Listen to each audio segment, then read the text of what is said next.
안녕하세요, 한상기입니다. 오늘 소개해드릴 차는 기아 3세대 K5 하이브리드입니다. K5는 3세대가 나오면서 다시 한번 도약의 기회를 맞고 있습니다. 본격적으로 출고가 시작된 지난달 판매를 보면은 8,000대가 넘었어요. K5의 월간 판매가 소나타보다 많이 팔린 거는 아마 1세대 이후 처음이 아닌가 싶습니다. K5와 소나타는 경쟁 모델이긴 하지만 그동안 실적의 차이가 좀 많이 났었죠. 근데 지난달 월간 판매에서 약 1,500대 정도의 차이가 나니까 이 K5로서는 꽤 고무적인 실적이라고 하겠습니다. K5의 인기가 좋은 거는 역시나 외장 디자인이 가장 큰 지분을 차지하지 않나 싶습니다. 기존의 시승기에서 보신 것처럼 외장 디자인이 굉장히 잘 나왔죠.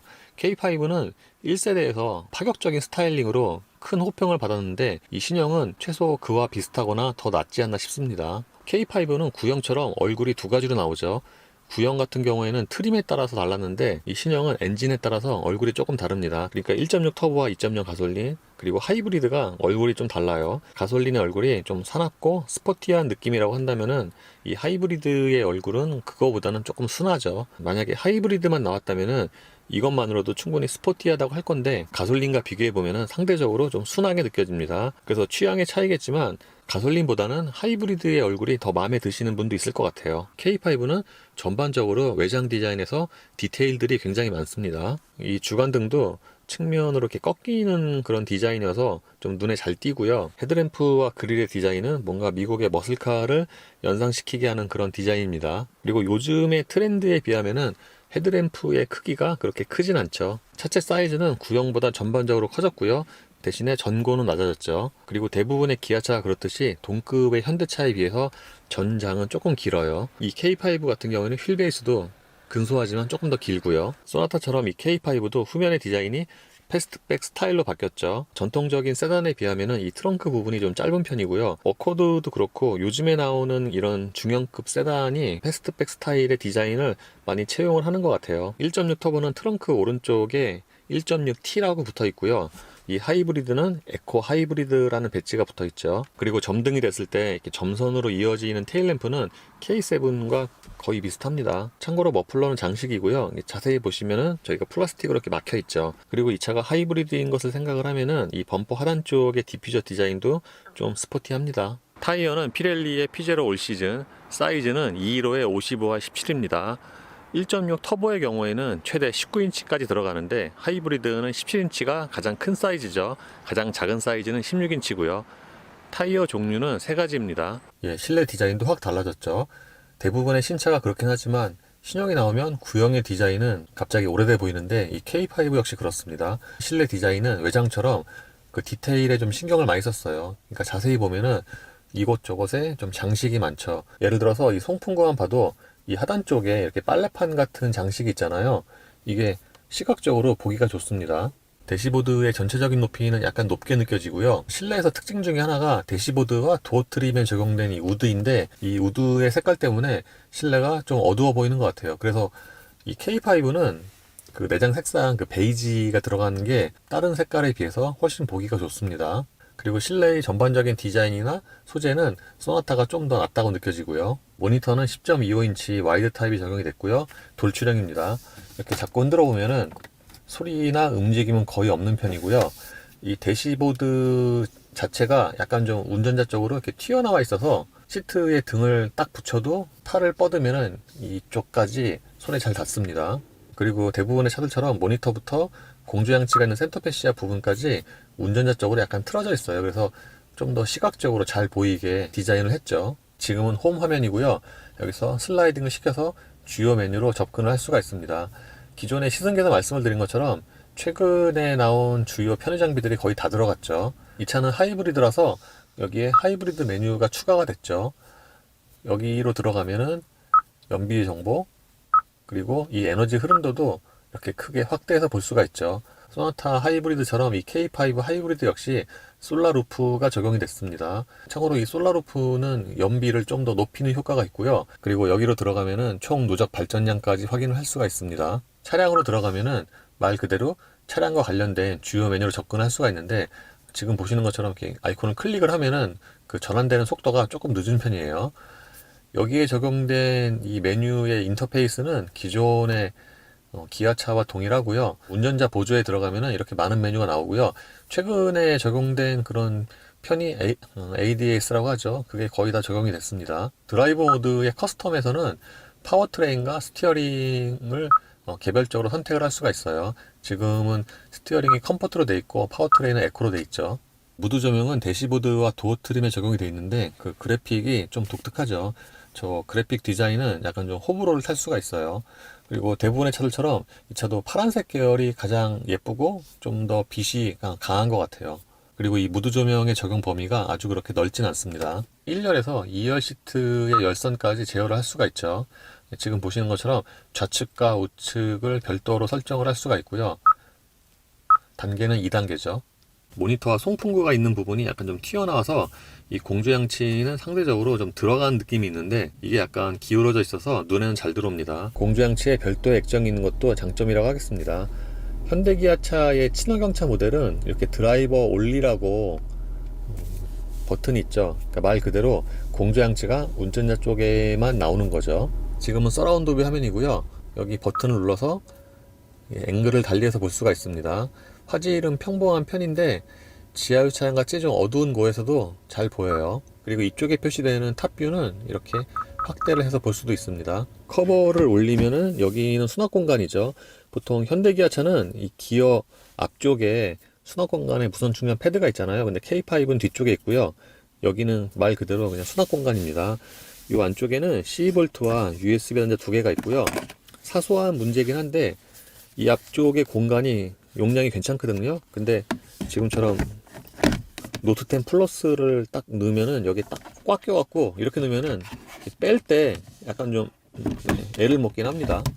기어는 다이얼 방식이고요. 양쪽으로 돌려서 R, N, D를 선택을 하는 거죠. P는 이 버튼 한 번만 누르면 되고요. D 상태에서 브레이크 페달에서 발을 떼지 않고 이렇게 차 문만 열어도 자동으로 P로 체결이 됩니다. 이게 운전 부주의로 일어날 수 있는 사고를 방지하는 장점도 있지만 그 주정차 할 때는 약간 좀 귀찮을 수도 있어요. 기어 다이얼 오른쪽에는 컵홀더 두 개가 마련이 되어 있고요. 대부분의 차가 그렇듯이 그 양쪽의 깊이와 크기가 약간씩 달라요. 키는 최근에 대부분의 기아차가 이 디자인으로 바뀌고 있는 것 같습니다. 기어 다이얼 뒤에는 오토홀드와 파킹 브레이크 등의 버튼이 모여 있고요. 이 뒤쪽에는 드라이브 모드와 통풍과 열선 시트 버튼이 있죠. 이 통풍과 열선 시트 그리고 이 드라이브 모드는 그 위치가 괜찮은 것 같아요. 이 부분의 디자인은 스팅어와 비슷하죠. 그리고 공조양치부터 여기까지 요 가운데 센터 패시아 부분에는 하이그로시가 좀 많이 쓰였습니다. 무선 충전 패드는 이 뒤쪽에 있죠. 이렇게 꽂기만 하면은 자동으로 충전이 시작이 되고요. 이 부분 같은 경우에는 이렇게 떼어낼 수도 있어요. 그리고 차 크기를 생각을 하면은 센터 콘솔 박스의 용량은 적당한 것 같고요.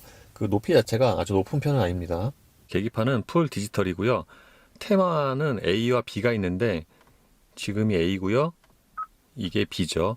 그러니까 테마 B에서는 드라이브 모드에 따라서 계기판 디자인이 변경이 되진 않습니다.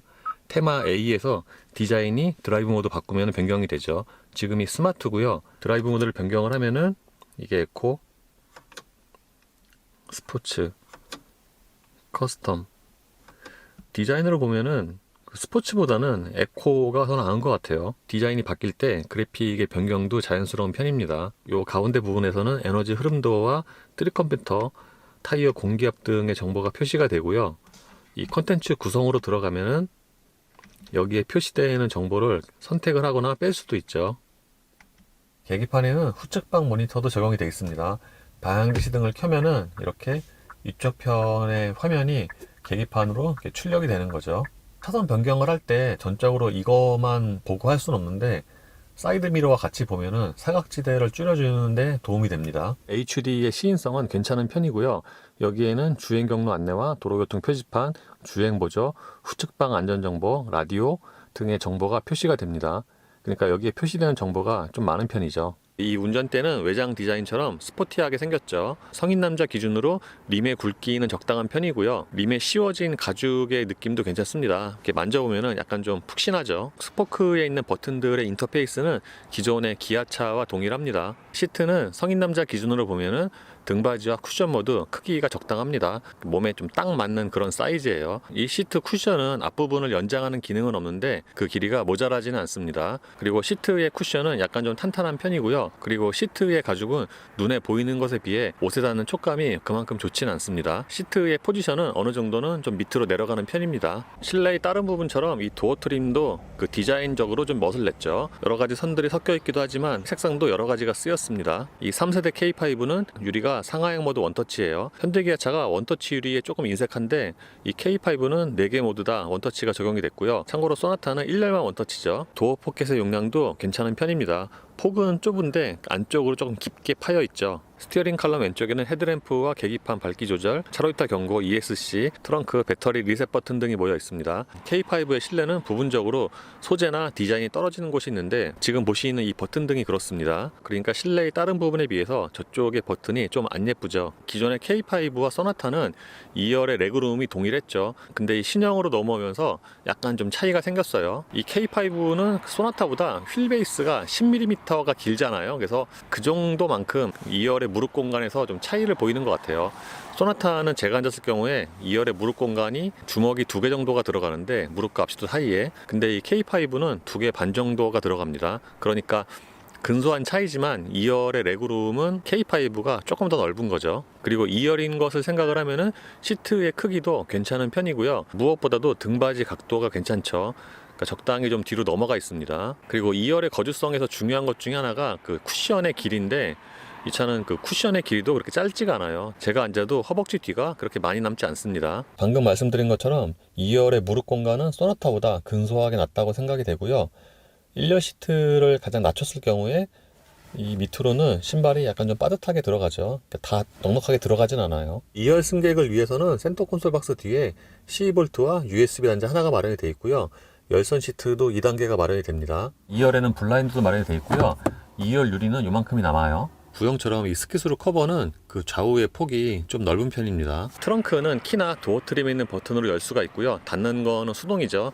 소나타나 K5 기존 시승기에서 말씀을 드린 것처럼 이 트렁크 안쪽에 손잡이가 없다 보니까 지금처럼 날이 춥거나 밖에 물기가 있을 때 좀 그렇죠. 예, 하이브리드의 기본 상태는 엔진은 꺼진 EV 모드죠. 지금은 엔진은 꺼지고 대기 상태인데 이때는 소음이 거의 없다시피 하죠. 소음이 아주 없는 건 아니에요. 그 가늘게 아주 팬 소리가 있긴 한데 이 정도면 일반적인 그 내연기관 또는 엔진이 들어왔을 때에 비하면은 소리가 없다고 해도 무방합니다. 당연히 진동도 없고요.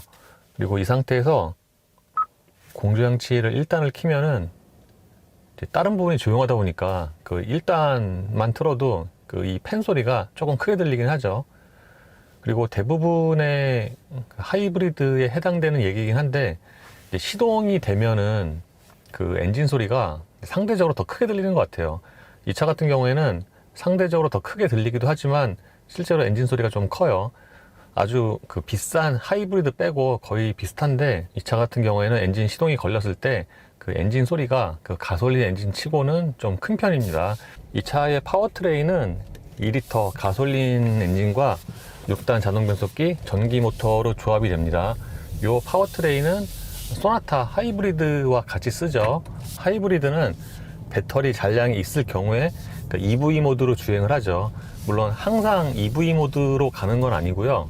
그러니까 가속 페달을 좀 많이 밟든가 또는 뭐 언덕을 만나든가 하면은 자동으로 엔진이 시동이 되죠. 근데 지금처럼 이런 저속에서 천천히 움직일 때는 이제 EV 모드로 계속 주행을 하고요.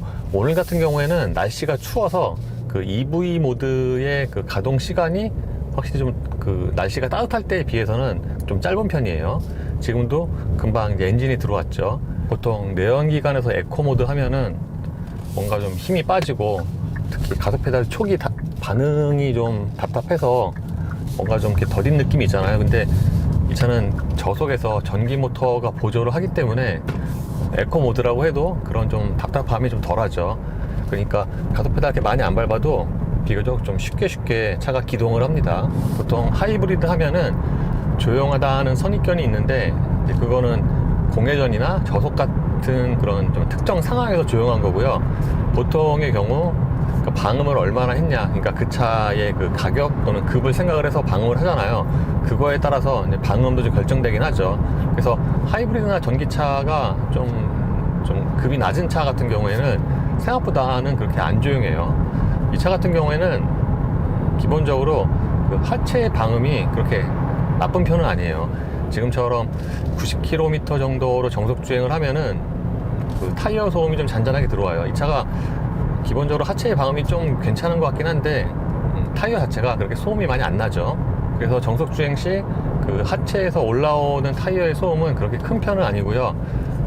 이 차는 오히려 이제 고속으로 주행을 할 때 그 전면에서 부딪히는 바람 소리가 조금 더 있는 편이에요. 그 소나타 하이브리드처럼 그 특정 그 부분에서 약간 좀 휘파람 소리 같이 그렇게 나는 건 아닌데 전체적으로 좀 고르게 나거든요. 근데 그 소리가 범퍼 쪽에서 부딪히는 것 같은 그런 소리가 상대적으로 좀 크게 들립니다. 이 차 어제 오늘 시승하면서 작년에 샀던 1.6 터보와의 가장 큰 차이점은 하체 같아요. 사실 가속력은 이 차도 꽤 괜찮거든요. 근데 하체에서 그 성격의 차이가 좀 이렇게 많이 나뉘는 것 같습니다. 1.6 터보 시승할 때는 제가 하체가 좀 단단하다고 말씀을 드렸는데 이 차는 그거보다는 좀 부드러워요. 사실 이 차만 놓고 보면은 하체가 그렇게 부드러운 편은 아니거든요. 이 차도 어느 정도는 좀 탄탄한 편에 가깝습니다. 기본적으로 그 상하의 움직임이 적어요. 근데 작년에 샀던 기존의 1.6 터보와 비교해서는 이 차가 얼굴처럼 하체도 약간 좀 순하죠. 그래서 일반적인 승차감으로 보면은 이 하이브리드가 1.6 터보보다는 한결 낫습니다.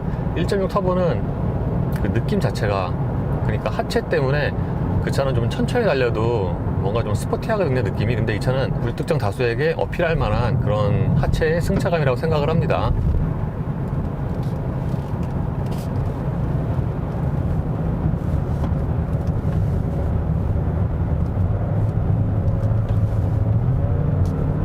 그 날씨가 춥지 않았을 때만큼 빨리 돌진 않았는데요. 1.6 터보 19인치보다 그 편평비가 낮기 때문에 그만큼 회전할 때 그 움직임이 그렇게 스포티하진 않죠. 그 하체가 부드러워서 평소에 운전할 때 또는 승차감이 좀 다르긴 한데 그 가속력, 직진 가속력은 그 1.6 터보와 그렇게 큰 차이가 없어요. 제 동영상 기준으로 하면은 정지에서 한 200km까지 34초 정도가 되는데 1.6 터보와 대략 비슷하고, 이 말은 그 구형 2.0 터보와도 그렇게 큰 차이가 안 나거든요. 그러니까 보통 하이브리드 하면 이제 연비 위주의 차고 그래서 그렇게 가속력에는 초점이 잘 안 맞춰지는데 이 차도 그렇고 이 차와 가속력이 거의 같은 소나타 하이브리드 그렇고 앞으로 달려나갈 때의 그 가속력 자체는 좋은 편입니다. 그래서 일반적인 상황에서는 동력 성능이 부족하다고 느끼실 분들은 거의 없을 것 같아요.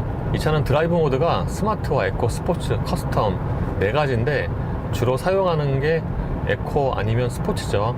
근데 스마트로 놓으면은 그냥 자동으로 운전하는 그 환경에 따라서 에코와 그 스포츠를 왔다 갔다 하기 때문에 뭐 이렇게 번거롭다 생각이 되시면 그냥 스마트 놓고 타시면 될 것 같아요. 왜냐하면 지금처럼 이렇게 천천히 주행을 하면은 자동으로 에코 모드가 되는 거고요. 이 스마트 밑에 있는 글자도 저 에코랑 색깔이 같죠. 그리고 좀 빨리 달리면 예를 들어서 풀 악셀을 하면은 이제 스포츠 모드가 되는 거고요. 따라서 저 스마트도 약 빨간색으로 변합니다. 스포츠 모드 같은 경우에는 당연히 에코와 좀 차이가 크죠. 보통의 차들은 그 에코와 스포츠 사이에 그 노멀이 있잖아요, 컴포트나. 근데 이거는 그게 없고 바로 에코 아니면 스포츠이기 때문에 당연히 그 차이가 좀 더 크게 느껴집니다. 스포츠 같은 경우에는 대부분의 차들처럼 가속 페달의 초기 반응이 빨라지는데 이 차는 그 평균보다 그 차이가 좀 더 두드러지죠. 가속 페달 꽤 조금만 밟아도 되게 쉽게 반응을 하죠. 이 차는 타코미터가 없어갖고 정확히 회전수를 알 수는 없는데 그 1.6 터보처럼 특정 회전수가 넘어가면은 그때는 좀 엔진 소리가 좀 커져요. 근데 그 엔진 소리가 저는 음색이 좀 약간 두터워서 듣기는 괜찮은 것 같아요. 그러니까 적어도 부담스러운 음색은 아닙니다. 근데 회전수를 높게 쓰면은 이 운전대라든가 이 가속 페달이 있는 이 바닥 있잖아요. 이쪽으로 진동이 좀 전해져요. 좀 가늘게. 고속 안정성은 충분히 좋습니다. 저는 1.6 터보보다 이 차의 고속 안정성이, 특히 그 직진 안정성이 더 좋지 않나 싶어요. 되게 좀 이렇게 편안하게 고속으로 달릴 수 있는 그런 하체의 세팅이에요. 스티어링 감각도 비교적 정확한 편인데, 지금처럼 스포츠 모드로 바꿨을 때는 이게 좀 묵직해지거든요. 그러다 보니까 조향을 했을 때 약간 좀 어색한 면은 있어요. 하이브리드의 연비가 좋은 이유 중에 하나가 기본적으로 엔진의 효율이 좋고요. 전기 모터, 배터리가 있기 때문에 EV 모드도 있고, 그리고 내연기관의 ISG 있잖아요. 그 ISG 그 가동 시간이 훨씬 길죠. 그러다 보니까 평균적으로 연비가 좋죠. 제가 오늘 아침에 그 에스턴 마틴 발표회 남산에 있는 거 저희 집에서 갔다 왔는데, 출근길에 좀 많이 밀렸거든요. 오늘 되게 추워갖고. 근데 남산에 도착하니까 평균 연비가 12.3 나오더라고요. 차가 많이 밀리는 아침 출근길은 연비가 가장 안 좋은 조건 중 하나인데, 거기서도 12km가 나오니까, 뭐 다른 하이브리드도 그렇긴 하지만 이 차 역시도 그 평균 연비를 10 밑으로 떨어뜨리기가 그렇게 쉽지가 않죠. 어지간하면은 평균 연비가 10 이상으로 나오죠. 그리고 이 차는 EV 모드가 이제 저속만 되는 게 아니라 순간순간 가동이 되는데, 뭐 시속 90km로 달릴 때 정속 주행을 하잖아요. 그럼 그때도 순간순간 EV 모드가 들어옵니다. 어떨 때는 꽤 길게 가요. 90km로 한 30초 이상 달렸을 때도 있어요. EV 모드로. 그때는 연료 소모를 안 하는 거기 때문에 그때도 평균 연비가 꽤 높아지는 요인 중에 하나죠.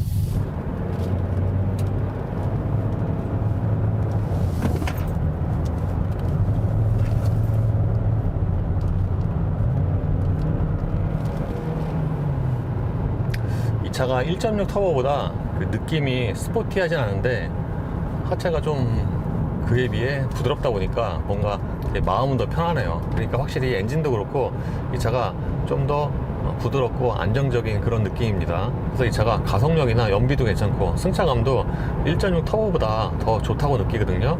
근데 주행에서의 그 단점 중 하나가, 이거는 소나타 하이브리드와 비교해서도 좀 떨어지는데, 이 변속기가 좀 이렇게 울컥거려요. 그러니까 지금처럼 정속 주행을 할 때 조금 더 속도를 내려고 이만큼 정도 더 밟잖아요. 그러면은 이 변속기가 약간 좀 울컥거리거든요. 그러니까 이거는 변속 충격이라기보다는 그 변속 시간이 좀 이렇게 딜레이가 되는 건데, 기존의 이거 하이브리드에 적용된 현대기아의 그 6단에 비해서 이게 지금 유난히 좀 이렇게 울컥거려서 이 차만 문제가 아닌가 싶기도 하고요. 어쨌든 이렇게 정속 주행하다가 조금 더 가속을 하려고 이렇게 밟으면은 이게 반응이 좀 늦기도 하지만 약간 좀 이렇게 울컥대는 그런 느낌이 있어갖고, 이게 좀 승차감을 좀 떨어뜨릴 수 있는 그런 요소도 됩니다. 물론 이 차가 지금 주행거리가 짧아서 좀 더 주행거리가 늘어나고 변속기가 좀 학습이 되면은 이런 울컥거림이 없어질 수도 있어요. 주행에서 단점은 이 잡소리가 있어요. 항상 나는 건 아니고 어제랑 오늘 아침까지 간헐적으로 발생을 했는데, 그 왜 플라스틱 약간 뭐 또르르하고 돌아가는 소리 있잖아요. 그게 여기서 나더라고요. 누르니까 소리가 안 나요. 그리고 간헐적으로 저 B필러 쪽에서 잡소리도 생기고요. 크진 않지만 볼륨이. 3세대 K5는 1.6 터보에 이어서 하이브리드도 이번에 시승을 했는데요. 확실히 그 엔진이나 그 성격에 따라서 좀 세팅을 달리한 것 같아요. 1.6 터보의 경우에는 이거보다는 당연히 훨씬 스포티하고, 소나타 센슈어스와 비교해도 훨씬 더 스포티하고, 그렇게 좀 브랜드에 따라서 같은 엔진이지만 차별화를 했는데, 이 하이브리드 같은 경우에는 그 정도로 소나타 하이브리드와 차별화가 되진 않아요. 근데 얘가 1.6 터보보다는 좀 부드럽긴 하지만 소나타보다는 좀 더 탄탄합니다. 그래서 엔진 소리도 그렇고 하체도 그렇고 같은 파워트레인의 소나타와 비교해서는 이쪽이 좀 더 생긴 대로 스포티하다고 말씀을 드릴 수가 있겠네요. 그래서 이 K5는 1.6 터보처럼 아주 좀 스포티한 느낌을 원하지 않는다면은 이 하이브리드가 더 적당하지 않을까 싶어요. 그러니까 기본적으로 승차감이 좀 더 일반적이고 더 조용하기도 하죠. 그리고 요즘에 나오는 대부분의 하이브리드처럼 이 차 역시도 주행할 때의 그런 그 이질감이 굉장히 적죠.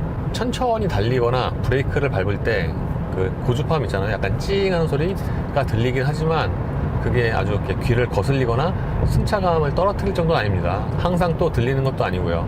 그리고 소나타와 비교하면은 장단점이 있습니다. 일단 외장 디자인은 이 K5가 훨씬 낫고요. 실내 디자인이나 소재는 소나타가 더 낫죠. 근데 외장 디자인에서 차이가 나는 만큼 이 실내 디자인과 소재가 그렇게 차이가 나는 건 아니거든요. 그래서 안팎의 디자인과 소재를 이렇게 평균적으로 보면은 전 K5가 더 낫다고 생각이 되고요. 그리고 편의 장비 같은 경우에는 이것도 이제 일장일단이 있는데 K5는 유리가 4개 모두 다 원터치고요. 소나타는 1열만 원터치죠. 근데 타코미터가 나오는 거는 또 소나타가 나오고요. 이 차는 또 타코미터가 안 나오고요. 반면에 2열의 공간은 또 K5가 낫고요. 이렇게 장단점이 있습니다. 그래서 뭐 안팎의 디자인이나 그 주행 성격 그런 그 취향에 맞춰서 선택을 하시면 될 것 같아요. 예, 이로써 3세대 K5 하이브리드의 시승을 마치겠습니다. 감사합니다.